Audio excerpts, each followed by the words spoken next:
Hi everybody. So Jonathan, good to be here with you. I'm pretty excited for the opportunity to sit up here and ask Jonathan some questions. So I went to work for Jonathan 20 years ago. I first met him 27 years ago. I was a young investment banker at Goldman Sachs. I had probably worked all night on some models and some slides, put together a presentation, went into his CEO office at Kaplan with my banking team to present. And those of you who've been in banking know that when you're the junior member of the team, you do all that work, and then you're lucky if you get to go to the meeting, and then you sit kind of in the back row quietly. Not in my meeting with Jonathan. He interrupted the senior banker shortly into the presentation and pointed to me and said, "Does she talk?" And he said, did you build this model? I said, yes. And he made the senior banker switch seats with me and proceeded to ask me a lot of questions. So the tables are turned today, Jonathan. Yes, they are. Hello, everyone. Good to be here with you all. Go for it, Kate. Let's have some fun. So let's have some fun. So I'm going to get straight to the big question. So everyone wants to know from you, you've been investing in and building businesses in our sector for decades. You've made a lot of smart decisions, and they've often been unexpected or bold at the time. So we've got funding is shifting, regulatory environment is shifting, and the markets are fluctuating. Are you a buyer or are you a seller in education? Well, I want to start by saying that when I first presented at this conference, or its preceding conference, there were more presenters than attendees. So it's great to see this many people doing what we all love to do. Am I a buyer or a seller? I'm an operator who wants to build and will build by buying when I can. But it's what starts for me at the very beginning is building the best company that delivers the best student results. We are at a time and a place of immense change in our world, and there's one incredibly important fact we all have to put out there. We spend $750 billion on education in this country and $10 billion on curriculum. Think about that. We have, in 1983, Nation at Risk said that our country was not keeping up with the world. 2024, we're saying the same things into 25 now. It can't be that it's not a good place to invest. It's about how you invest and how you get access to both the money to build and secure and create great products and the money to purchase them so student results improve. So let's go back to 5 or so years ago, early pandemic. So at the time, you had Imagine Learning in progress. You were really betting on and believing in the evolution of digital learning, digital tools, and you saw that line through to where it could go. And I think that was an example of a time when volatility and change opened up opportunities. Talk about that first, about that ride on this sort of digital adoption. The issues around how COVID and the pandemic changed our industry has to start with broadband in the schools, reliable speed delivered throughout our country, which was a rate-limiting step for anyone trying to deliver a big digital package. And when we got that through the money that flowed into schools for infrastructure, the TAM was immediately increased. And when I think about investing in our business and in looking at other business segments, I think about how big is the market. The digital market improved in a giant step when broadband was ubiquitous. And then the ESSER money came in behind it to double and triple that. And that is what allowed the run-up of values and the attraction of private equity buyers and all the things that we've been through over the last 5 years. And it created a permanent new slope to the line. It didn't, though, fund and fuel a future growth that was the same as that. And that is what we're all going through today, figuring out how to offer the best products that will excite markets and give students a chance to succeed. And that's where real innovation is going to matter most. We all got an uplift for those two reasons, and we all got to enjoy it. And Imagine Learning was one of the biggest players in that process. Yeah. And what about for those who got an uplift during that time? There was a lot of money that came into the sector. There were a lot of transactions done back in that era. What happens now? What happens next with the next wave of transactions? Well, I think that our industry has never been a quick place to make money, except for that period of time. And if you invest in our space, you have to be in it for a long time, and you have to focus on increasing performance of student outcomes so that the people who buy your products look good.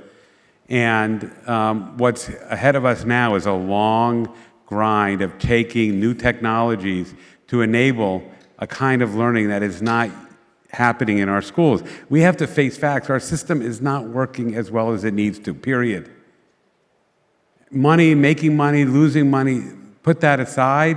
What matters is that we use the opportunity that AI is providing to change some of the learning models so that parents can be involved in different ways, so that you know what your child's homework is that night and can ask her if she did it. It can all be served up in ways that were never possible before. That is where growth is going to come. But our buying cycle is annual, so it's going to take 5, 6, 7 years.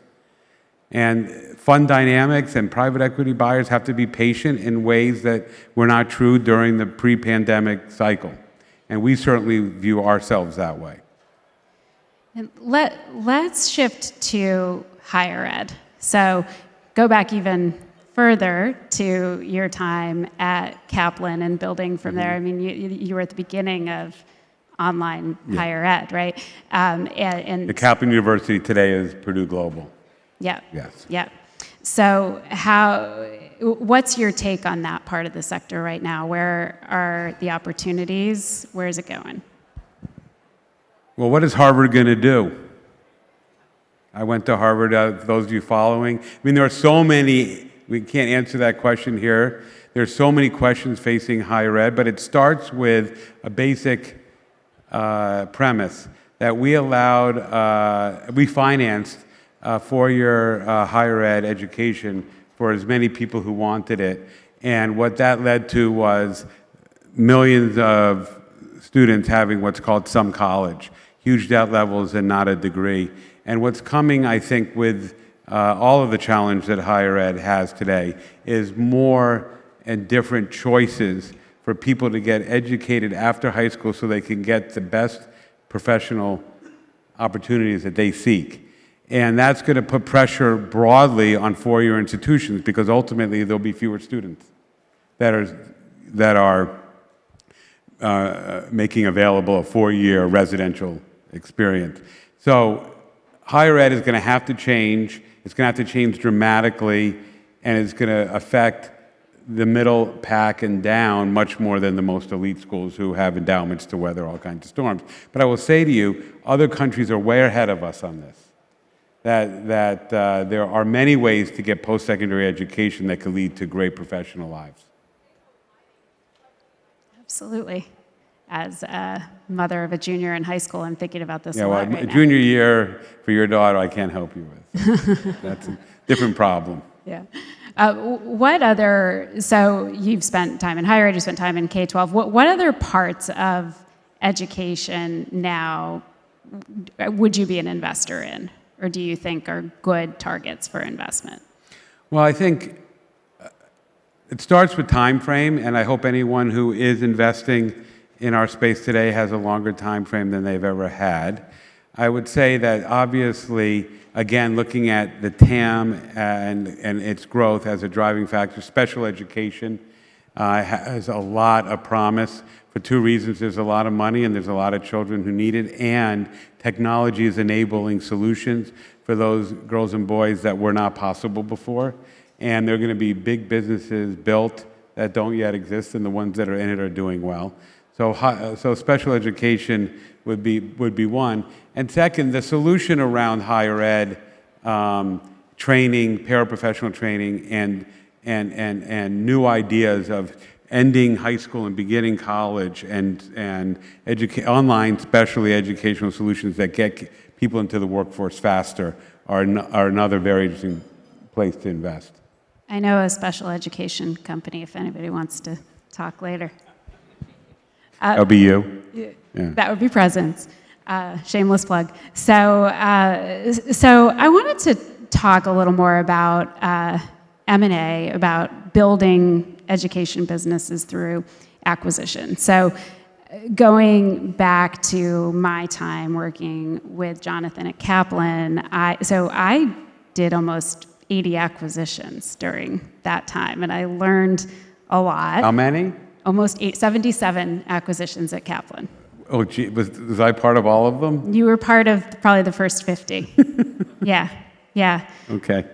So I studied how to get deals done under you. And there are some things that I tell people now when they ask me for advice about how to approach M&A, how to get a deal done. One of the things that I'm curious if you still believe this now is about valuation. So one thing that I really learned from you then was that a slightly higher or slightly lower price is not going to turn a good deal into a bad deal, or a bad deal into a good deal. You've got a thesis, you find an asset, you decide if that asset belongs in your company, and then you figure out how to get the best deal possible for it. Do you still feel that way? Because some people get really hung up on valuation, I think, and might walk away. The valuation, I've never been accused of paying too much money for things, and the bankers are laughing, although bankers don't laugh out loud. So, look, what you pay for something is driven by its value to you and its unique value to you, but you have a great benefit if you have a longer time frame. And that's why I keep saying over and over that if you're able to work on something for a long period of time and can accept failure along the way, you're way ahead. A fact that I love to quote, I wasn't there when he said it, but I've seen it and I've talked to people who were there. Roger Federer won 80% of his matches and only 54% of the points he played. When you buy something, you model out a projection. You have to assume you're only going to win 54% of the points. And what is it worth to you? And if you're able to come up with a value based on that assumption, it doesn't really matter what you pay. You're going to do well if you have the time to play it out. And we've been lucky enough to do that. I started at Kaplan with the Washington Post company, which was controlled by the Graham family, and Warren Buffett was the largest owner. My relationship with my partners has been modeled after that in the best way that a sponsor-based partnership can be, and we've been able to use that long time frame. It's a huge advantage. It's a huge advantage. Buying something and then immediately trying to consider how to sell it is never going to lead to the best outcome, and therefore paying more or paying a little less doesn't matter. What would you say, looking back on all the deals you have done, what was like a great deal? One of the best acquisitions? The best acquisition we ever did? Yeah. I ever did? Yeah. So in the crowd, hard to see, is a man named Wasim who brought me a business called, I don't even know what the company's name is, but its product was StudySync. And StudySync is we believe, the best digital-first 6 through 12 product. It's distributed today by McGraw-Hill. And it's an unbelievable business, and more importantly, it changes outcomes for kids all over the country, and it is the largest provider of ELA curriculum for middle school and high school. And it was a weird deal because we bought it with a distribution agreement with another party, McGraw-Hill, who has been a great partner with us. And it was hard to decide to do that and pay up for that. It's run by a really talented group of people, and so it's been the best deal. I did try to be in the food business and failed miserably, so that was terrible. Turns out if you don't sell juice today, you can't sell it tomorrow. It's a very bad business, and I was not good at it. But we've done a lot of, Quest Education at Kaplan led to the gigantic outcome for Kaplan, and the team that is still running it is benefiting from that. But that would be the first one, I think. Cool. So let's switch gears, talk about building teams, building companies, and talent. So you're known for building teams and building talent that have gone on to run.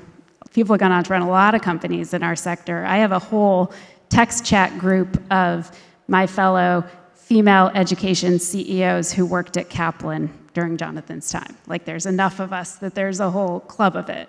We mentioned I wrote my book, The Good Boss, about some of my experiences and some experiences of other women, about who did they work for and how did that impact them. I'm going to read a passage. I have a quote in here from another woman who's a CEO in education today who worked for Jonathan, and this is what she said. She said, "The willingness to respect somebody enough to intellectually spar, to push on ideas, for a capable woman, it's gold. You get to show what you can really do." And that's how a lot of the people who worked for you feel, is that you were a good boss, not because you were nice to us, because you pushed. Well, my partner Dawn is here, and together we have 6 children, and I tell them this all the time, although they don't buy it, that we're so good at it. So for the 6 of you hear that? Look, the best part of my career, I started in the education business in 1991, and I am still at it. The people that have worked with me, and what they've done after working with me has been, the most rewarding part of my own journey. I wrote down a list and I showed it to Jessie, who emceed this last. She's on it, as are you, of CEOs that are active. I'm not sure if Rob Waldron is active or not, but he's on the list. And Andy, who still runs Kaplan, who I hired in '92. And Melissa Mack, the list is long and it's varied, and it's people doing great things. The guy who runs HBS Online, Patrick Mullane, ran the DC test prep business for us. And I think, the legacy of that and what all those talented women and men have done have made me the happiest in my own professional career. And it's continuing today at Imagine Learning. Imagine Learning has a kind of talent that's different than the service-based Kaplan, but the people there and what they're doing and gonna do when I'm done are, I hope, will be as magnificent. Yeah, and that's it. And some of those people that you work with today also worked with us at Kaplan back in the day. So that's another fun thing, is to see the through line. Yeah. So we are almost out of time. I do want to ask another question about your take on the environment that we're in today. So, depending on which sector people are running businesses in, there's been a lot of chatter that I've heard today about what's your budget looking like for next year? Are you running a downside scenario? How low is that downside? Do you think that we should all be running downside scenarios? Do I think what? Do you think we should be running downside scenarios in our planning for the coming year? And I think back to the Roger Federer quote, yes, we're going to lose some points, all of us, and more importantly, we have to show that we're resilient in our ability and desire to invest when we are losing. The biggest challenge our industry faces is that companies with a lot of leverage or not a lot of free cash are not able to invest in their products when their products are good, and we need that to happen. and our industry needs that to happen. So modeling for a bad year, I mean, it's not going to be a good year. It can't be. The adoption cycle is pushed out, and there's the Department of Ed is, in the state that it's in. But again, our biggest opportunity as an industry is that $750 billion are spent on education in our country, and 10 of it's spent on curriculum. Most of it's in salaries and in facilities. We need to, as a country, reorder the distribution of those assets so that we get the best outcome. That is where growth is going to come for all players, figuring that out. And even if we model a down year, keep investing. Long-term success for our students relies on it. All right. Thank you, Jonathan. Thank you, everyone.